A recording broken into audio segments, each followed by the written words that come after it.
Hey there, baseball fans. Nathan Rohde and Shooter Hunt here for Prep Baseball Report. We're on location at the ABCA convention in Indianapolis, Indiana, where we've had a weekend of catching up with colleagues across the industry. Today, we're going to talk to Dave Seifert, introduce our new college scouting director that's leading our initiative with our partnership with D1 Baseball, as well as catch up with the D1 Baseball guys, Fitt and Kendall Rogers. Yeah, we'll break down some of the college seasons, what to look for, take a look back at last year. A lot of good action coming in 2018. Thank you and enjoy. I'm joined now by Dave Seifert, the college scouting director, and leading the initiative in the partnership with Prep Baseball Report and D1Baseball.com. David comes to us from the Philadelphia Phillies, where he was a Midwest cross-checker, so he's a leading expert on the draft. David, thanks for joining us, and I'm sure you're looking forward to the season. Oh, for sure. Thanks for having me here today, and I'm looking forward to that partnership with D1 Baseball, with Kendall and Aaron, and meeting everybody. It's been a really quick 2 months, I guess, since I got on board, but I've learned a ton already, and I'm just looking forward to jumping in. February 17th, I believe, is opening day, and I couldn't look more forward to it than I am right now. Excellent. Let's talk a little bit about the 2018 draft.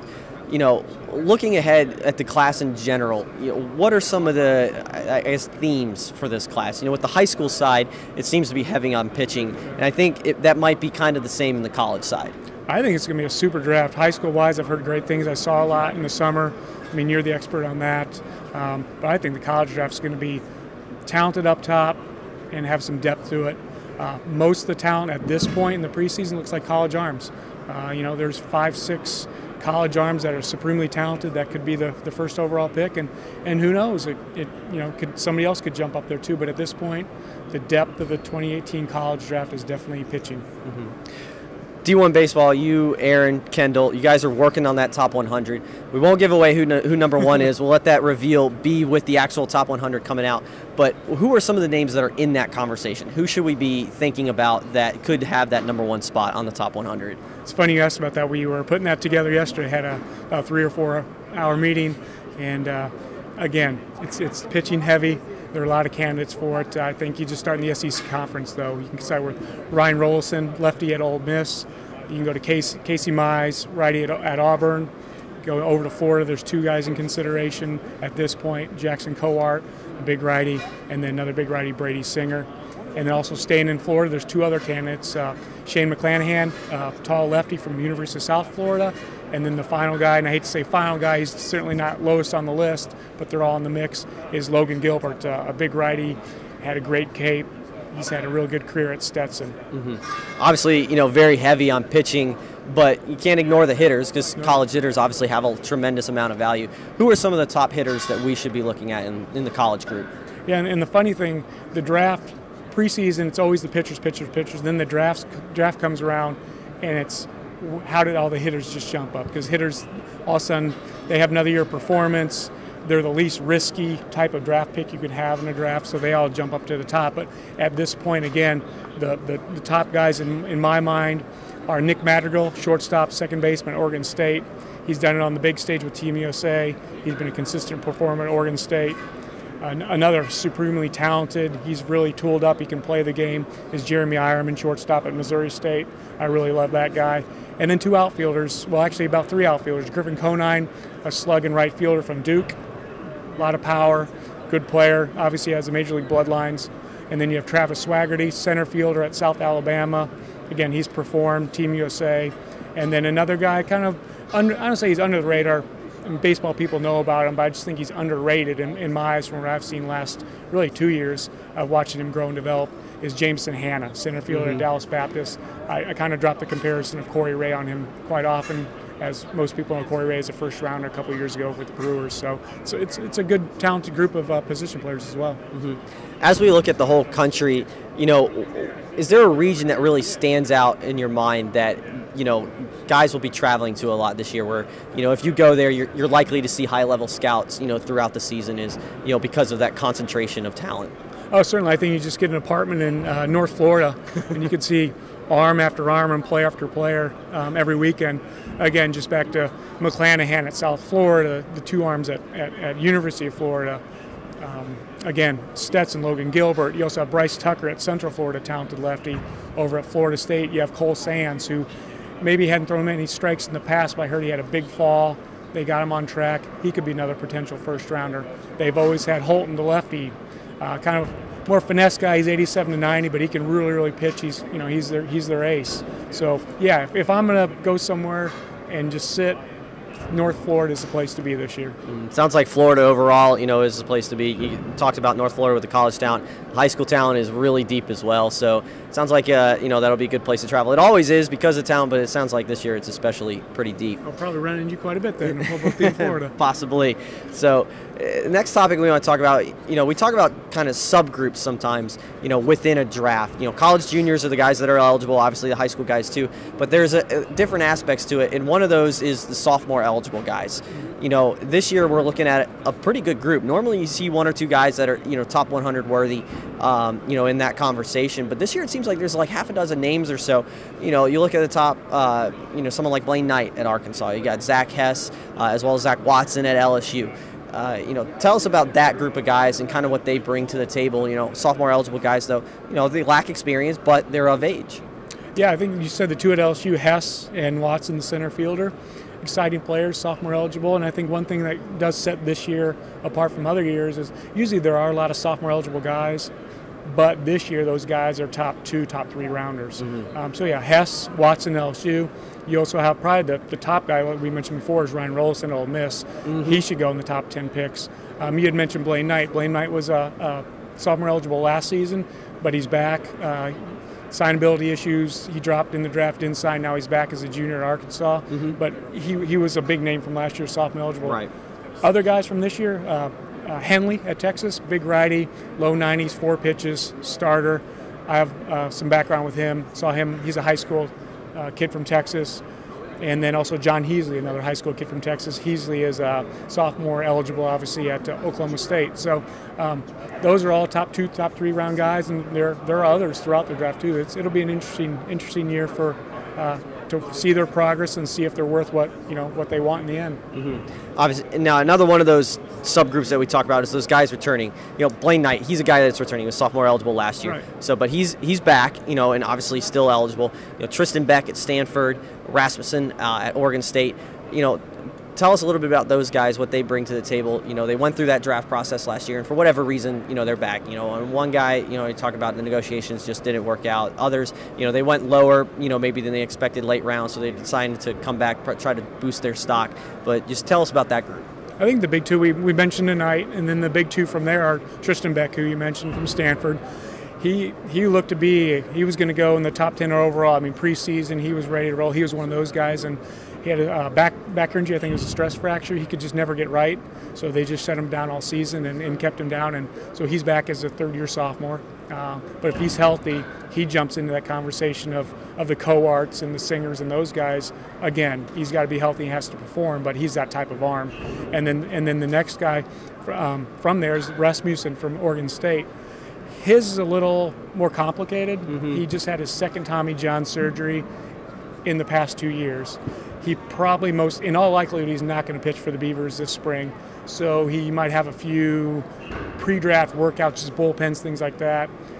There's not a lot of history of the guys with 2 Tommy Johns that are 22 years old. So his is going to be an interesting situation to monitor as well. But those are kind of the real big 3: Knight, Rasmussen, and Beck returning for their third year after. Actually, I guess it would be Rasmussen's 4th year technically, but yeah.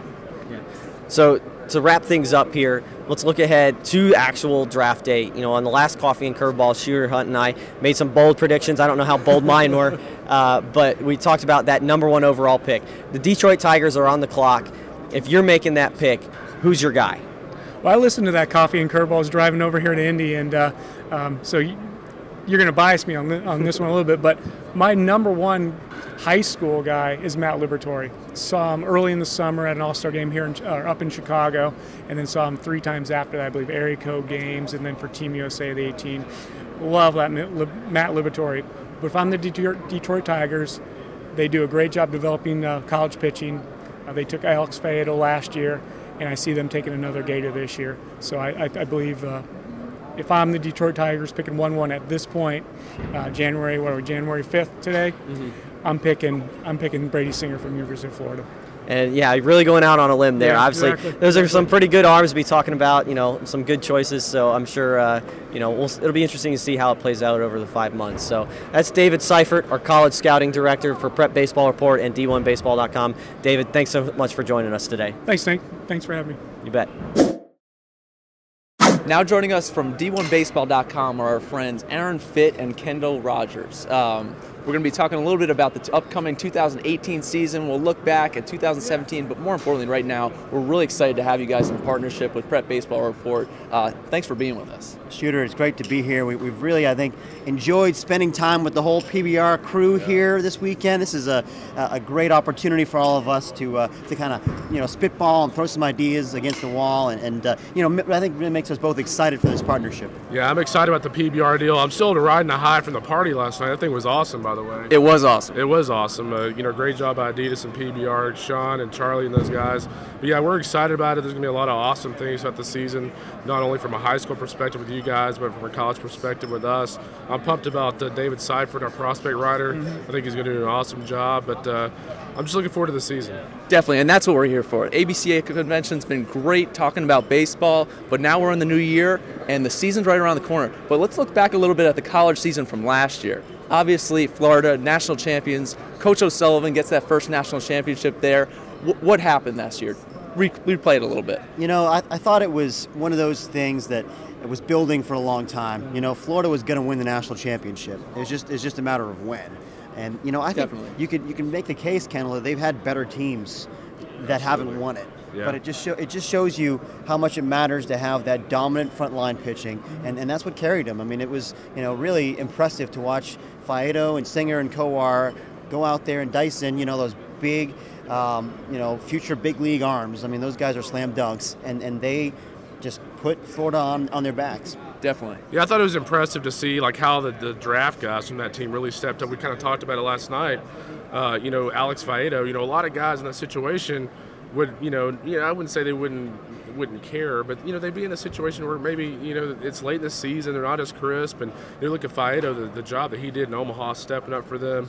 You look at Singer and you look at Jackson Kowar, maybe a sign of things to come. The job that he did in that final game at LSU, I mean, he was electric. So they just had guys step up. They did enough offensively. I don't think they were very electric offensively, but they did enough. And when you look at the returning trio they've had this year with Singer, Kowar, and Tyler Dyson, they're set pretty well again. Oh, they're definitely set pretty well again. You brought it up right there. They beat LSU in that championship, an SEC versus SEC matchup.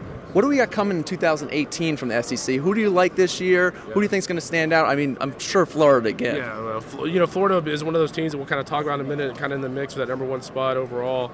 But, I think you look at Arkansas as a team that I think could be really good. Dave Van Horn. When you look at the return of Isaiah Campbell, you look at Blaine Knight. And then you look at Dom Fletcher and a few others. Cole Turney's a guy that was a highly talented, high school prospect. He's going to be ready to play about, mid-March, late March. He's a guy that's going to really help them. So, Arkansas is another team I think is going to have a big year. I think A&M and Ole Miss are, teams to watch. And, of course, Vanderbilt is always going to be in the mix out of the SEC as well. And there's some other teams to kind of, keep an eye on. Mark Kingston, his first year at South Carolina, they've got a nice foundation, with guys like Adam Hill and Carlos Cortez.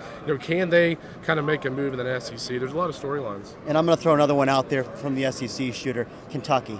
Now, this is a team that is built maybe a little bit like Florida was built last year, with the big-time frontline power arms. They got 5 guys, in my opinion, led by Sean Jelly, who I think is pitching himself into that first-round consideration right now. I mean, 6'11" guy. You don't see a lot of those, like a John Roush kind of a body, but he's growing into it, and he was 93, 95 in the fall with he's got that hammer power curveball, knuckle curve that comes in the mid-80s and a good changeup too. So, that's a guy that I think you saw flashes of it last year. He had a good year. I think he's ready to make that jump and maybe be their Faedo. But then the guys behind him, I mean, Thompson and Zach Hockey's got a huge arm. Justin Lewis, I mean, Mockimer. I mean, they got a lot of arm strength, and we saw last year with the Gators. Even if you've got maybe not as much offensively, and Kentucky is rebuilding a little bit in that area, I think they've got the frontline arms to really make something happen this year. And I think the other thing with Kentucky, and we kind of talked about this yesterday too, is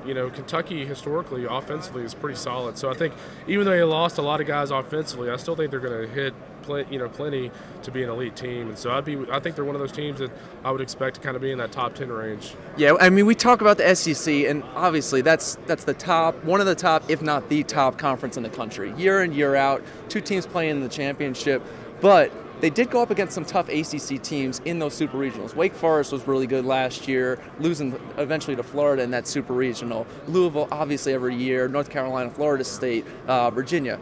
What can you tell us a little bit more about the ACC? Who to expect in 2018? Yeah, it's going to be, I guess, a lot of the usual suspects, certainly. I think Florida State, once again, looks pretty loaded.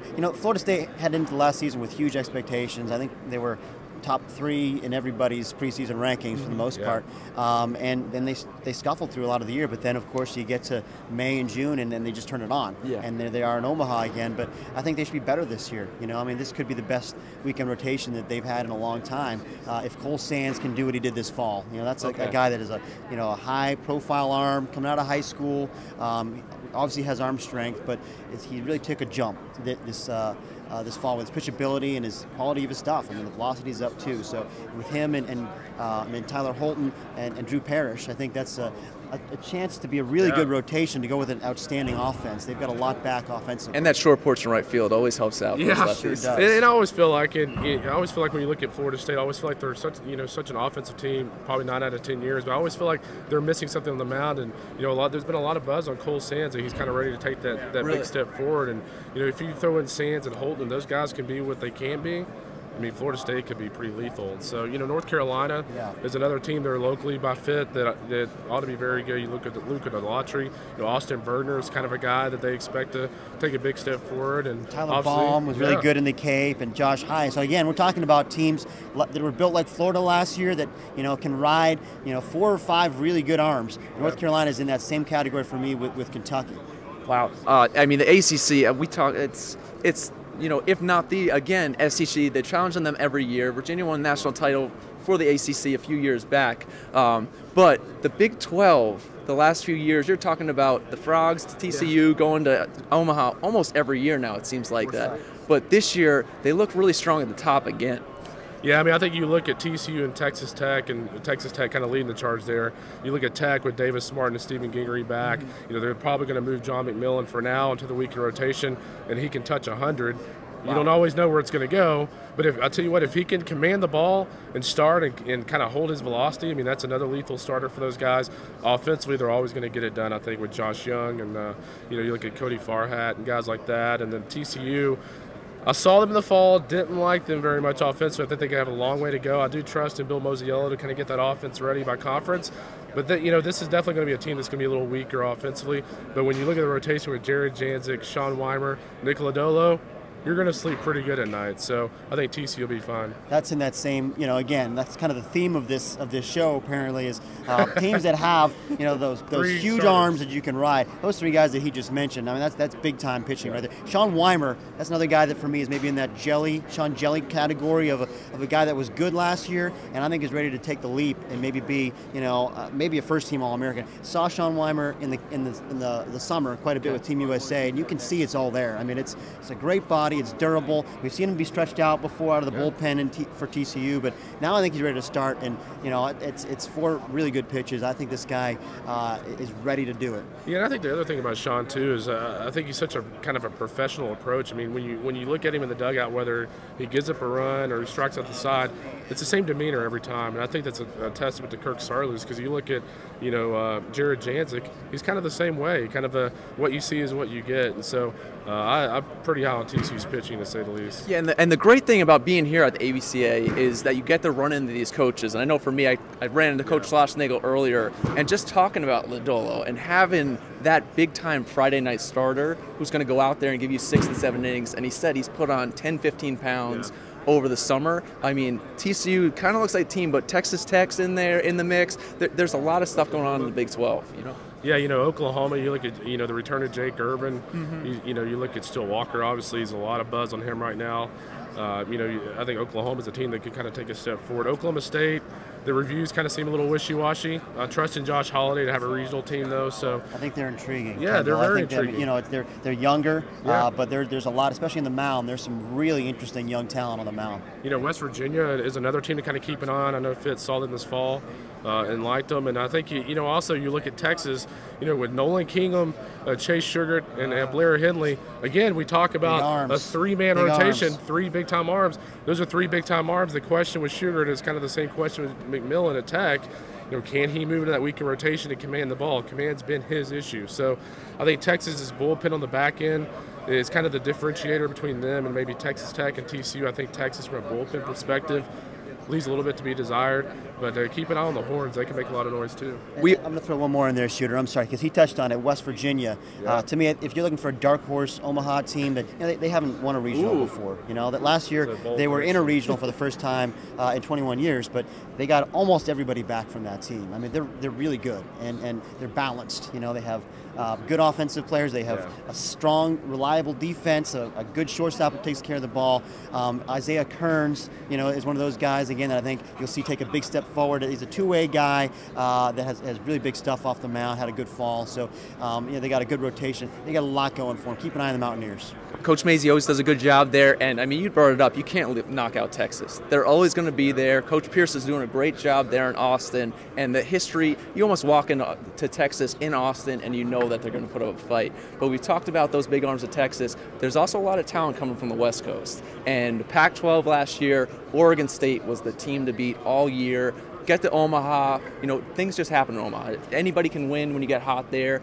Didn't work for them, but they're bringing back a lot of talent this year, and I would think they're the team to beat in the Pac-12. Yeah, I mean, I think the thing with Oregon State is when you look at teams that win the national championship, especially like you look 2 years ago, Coastal, all the veterans they had to step up. You look at Oregon State, returned pretty much all their lineup except for KJ Harrison, so that's obviously big for them. Nick Madrigal, obviously, will probably have another great year.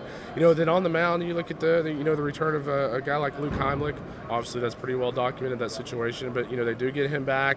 And I keep an eye on Kevin Abel. You and I kind of talked about him last night, but I know pitching coach Nate Yeske, sky high on Kevin Abel. He expects Kevin Abel to kind of step right in that weekend rotation and give them a pretty big time arm. So I think Oregon State, it looks pretty good, and honestly, some of the buzz is they might be a little better than they were last year. Whether it shows in the record, I don't think it's going to show in the record. But they're going to go 66-2 this year. So we'll see. But yeah, I'm with you, and I think guys like Trevor Larner, hitting the middle of that order could make a huge jump for them. And Griner over at shortstop, as a junior, more mature, played with Team USA this summer. He's another guy. But who is going to challenge them in the Pac-12, or who's going to be the other team to beat? Keep an eye on UCLA, Shooter. This is a team that came on strong with a younger club last year. They played a bunch of very talented freshmen. Those guys are sophomores now. And what stands out to me about UCLA is how physical they are. Especially in the West, you don't see a lot of SEC bodies necessarily in the Pac-12. And in UCLA, they always have polished baseball players. These guys are polished and they're big. When you look at the middle infield with Creedler, Ryan Creedler, and Chase Strump, for instance, and Michael Toglia. I mean, these are guys that I think are they're real men already as sophomores. And I think the rotation is going to be pretty strong with Kyle Molnar coming back, and certainly John Olsen was a Team USA guy last year. John Savage, he always manages to get what he needs to get out of his pitching. So keep an eye on UCLA. I think the league's wide open, though. I mean, Arizona and Stanford to me is an intriguing team, because I think when you look at Chris Bubich on the front end of the rotation, Tristan Beck. I was just talking to coaches the other day here at the ABCA, and Tristan Beck was 92, 95 this fall in limited action, and they said he was really sharp. So you throw in Bubich and Tristan Beck healthy, it's a pretty good 1-2 punch. But they really are going to need some guys to kind of step up offensively without Matt Winnaker and a few others. Nico Horner, obviously a guy to keep an eye on. He's electric. But the key with Stanford is the offense. I think the pitching's fine, but can they kind of get it done offensively? That's where the kind of the drop down is, I think, from a team like Oregon State. And Stanford will play some big series early. They always do. They have a great schedule, and then you get into the Pac-12, but it's getting hot at the end of the year. And you've seen it the last few years. You touched on it with Coastal, running the table. They got hot late. They had older guys to play. But moving up, one of the things that we talked about yesterday that I really brought up was Big Ten. You have the big fan base with football and basketball, and getting them involved in baseball. And obviously IU, last few years. They've brought out some big dudes. They've been into the College World Series. But who's a team that can make a trip like that and run the table and get to the College World Series? Yeah, I think first of all, Indiana is the right team to bring up. I mean, I think Chris Lemonis thinks this is the best team he's had there, and he's had some good teams there. But they've got, again, a really veteran bunch. They do have talent. I think they've got some big time power. They're difference makers. With guys like Logan Sowers back as a senior. Luke Miller over there. I mean, those are guys that can really run the ball out of the ballpark, and so that's a separator for them. And then Maryland, I'm going to throw out there, Kendall. This is a team that, again, has been in super regionals not that long ago. There's a lot of institutional memory there. And then, again, you got some impact players back. Nick Dunn, Marty Costas in the lineup. Yeah. They got veterans in the mound with Tyler Bloom and Taylor Bloom. It's really, I think, a good balanced club that should, I think, rival Indiana and maybe a couple others. And there's a lot of teams in that league I feel like continue to kind of take steps forward. Iowa, Rick Heller, the job that he's done in that program is unbelievable. I think that's a team that could be pretty solid this year. A guy to keep an eye on, Brady Shanuela, JUCO transfer for those guys, was like mid-90s on the mound.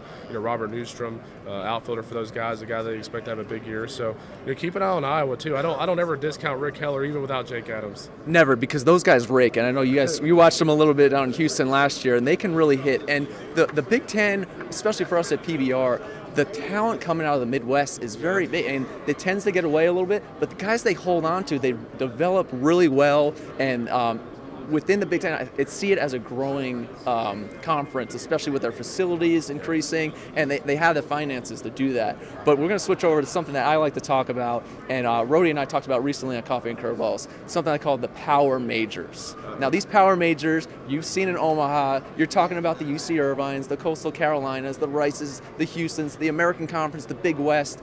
Who are the teams that we might see this year come from the Power Majors? I got a couple of good ones here, Kendall. I'm going to go with South Alabama.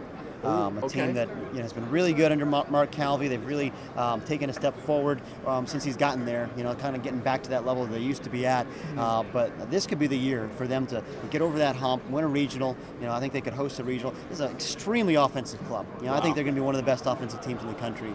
Of course, Travis Swaggerty leads the way there. The likely first round pick, I think, in center field. But Brendan Donovan, and, the shortstop Drew LaBounty is back. Kind of just a really good college player. They got a lot of good college players and impact guys offensively, and I think they'll have enough on the mound, but the offense will carry them.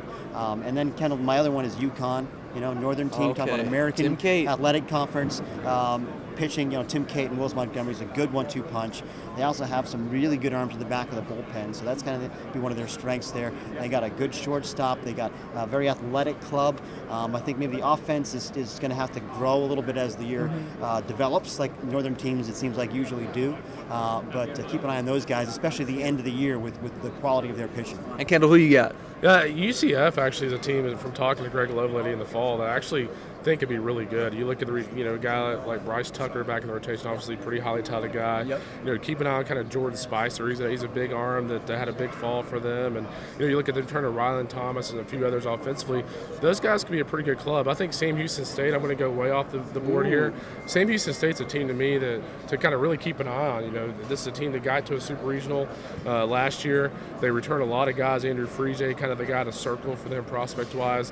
Keep an eye on Sam Houston State. And, of course, Houston. You mentioned Houston. Those guys, as usual, even without some key players, will be solid yet again. Yeah, so that's going to kind of wrap it up for our preview. We're now into the new year. It's 2018. The kids are getting back on campus, which can only mean practice is starting in a couple of weeks, which means opening day is right around the corner. I can stop staring out the window waiting for baseball season. But Kendall, Aaron, I really want to thank you for joining us on this. Really excited for the season and check out all this college baseball and all these top prospects. Thanks for coming. Thanks for having us, Shooter. Absolutely. We look forward to dealing with you guys the rest of the year. We'll see you next time. So that does it for our latest edition of Coffee and Curveballs. Many thanks to David Seifert, Aaron Fitt, and Kendall Rogers for talking to us today about college baseball, the upcoming season, and the 2018 draft. Coming up in the next few weeks on Coffee and Curveballs, the Super 60 is on February 4th, so we'll definitely have a preview looking at that roster. I mean, that's a stacked roster, probably the best it's been since the start, and I'm really excited for February 4th. And also, we have some potential changes to the recruiting calendar, so we'll definitely be talking about recruiting and things like that on Coffee and Curveballs. Yeah, we'll chat about that, try to give a lot of our viewers a little help in their recruiting process, just going through some of the rules and the changes that could be on the way. So thanks for joining us today, and until next time, we'll see you guys at the ballpark.